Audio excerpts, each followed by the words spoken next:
Bonjour et bienvenue à vous tous sur cette nouvelle vidéo. S'il y a bien un sujet qui n'est pas si simple sous Excel, c'est bien celui des impressions. Aussi, voici quelques vidéos pour parcourir le sujet. Avec cette première vidéo, découvrons notre interface pour 3 méthodes.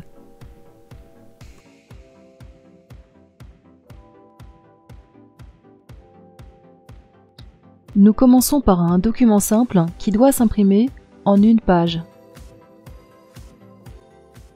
20 produits en ligne sur 12 mois en colonne pour l'année 2017. L'on voit immédiatement que l'orientation de la page devrait être en paysage.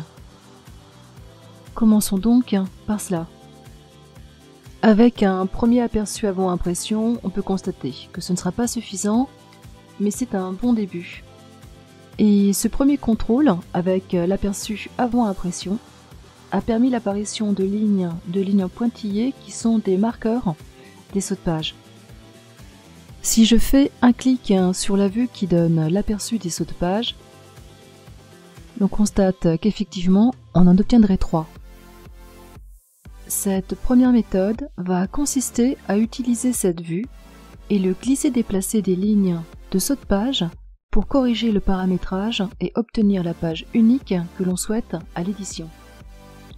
Vous allez placer votre curseur de votre souris sur chacune de ces lignes de saut, tout en observant que votre curseur change de forme et prend celle d'une double flèche. Il suffit, en maintenant la pression sur la souris, sur le bouton gauche de votre souris, de glisser chacun de ces sauts sur la bordure du document. Un nouveau contrôle en utilisant l'aperçu avant impression nous démontre que notre document est prêt.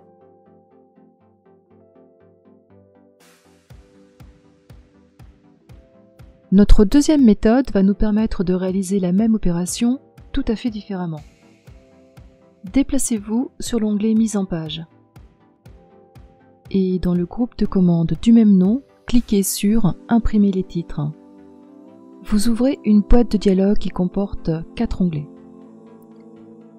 Nous allons laisser les deux de droite pour nous intéresser tout particulièrement à l'onglet Marge, auquel personnellement je recours systématiquement et tout particulièrement dans le cas d'un document simple, pour les uniformiser et les réduire, ce qui optimise la surface disponible à l'impression de mon document.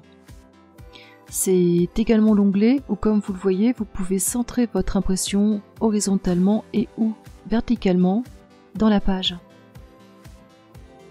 Quelques détails utiles avant de passer à l'onglet qui nous intéresse le plus, l'onglet Page, où l'on sélectionne l'orientation de la page la plus adaptée et où l'on sélectionne ensuite l'option Ajuster l'impression à une seule page, hauteur, largeur.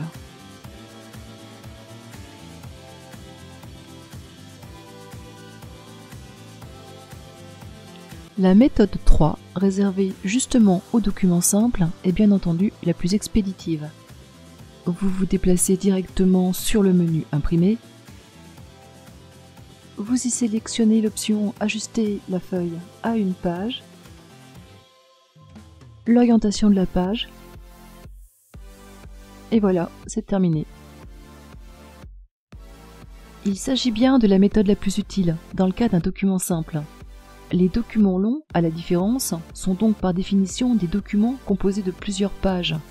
Aussi, les deux premières méthodes comprises, vous êtes prêts pour la prochaine vidéo qui répondra à cette question: comment imprimer correctement les documents longs sous Excel. À bientôt pour cette prochaine vidéo.